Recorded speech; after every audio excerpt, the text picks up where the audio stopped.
गिरीश महाजनांनी दिलगिरी व्यक्त केली असली तरी त्यांनी लिखित माफीनामा द्यावा अशी मागणी माधवी जाधव आणि दर्शना सौपुरे यांनी केली। माफी मागितली नाही तर उपोषणाला बसणार असा इशारा सुद्धा त्यांनी दिलेला आहे। तो माझ्या बाबासाहेबांचा कालचा स्वाभिमान होता, त्यांचा मान होता, त्यांचा आदर होता। जर आत्ता नाही तर तो परत त्यांना कधीच मिळाला नसता। त्यांनी ह्या वर्षी केलं असतं, कोणीच बोललं नसतं, त्यांना लक्षात आलं असतं की हा मेंढरं आहे ना येत आहेत, मग त्यांनी दरवर्षी मेंढरं कापायला सुरुवात केली असती, मान खाली घातली असती। पण ती मान मी का झुकावी? ठीक आहे, मला पोटापाण्याचाच प्रश्न आहे ना, मी भरपूर पर्याय केले असते।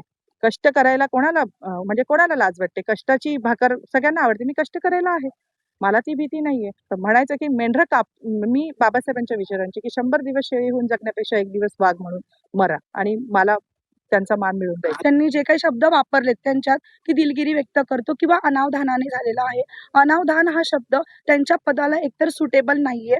ऍक्च्युअली ते काय म्हणतात की अनावधानाने झालं म्हणजे हे जाणून बुजून झालेलं आहे, पण ते आता काहीतरी त्याच्यावर पांघरून घालायचं म्हणून अनावधानाने हा शब्द त्यांनी वापरलेला आहे। आमचं एकच म्हणणं आहे की त्यांनी लिखित स्वरूपात त्यांचा माफीनामा द्यावा, ही आमची मागणी आहे।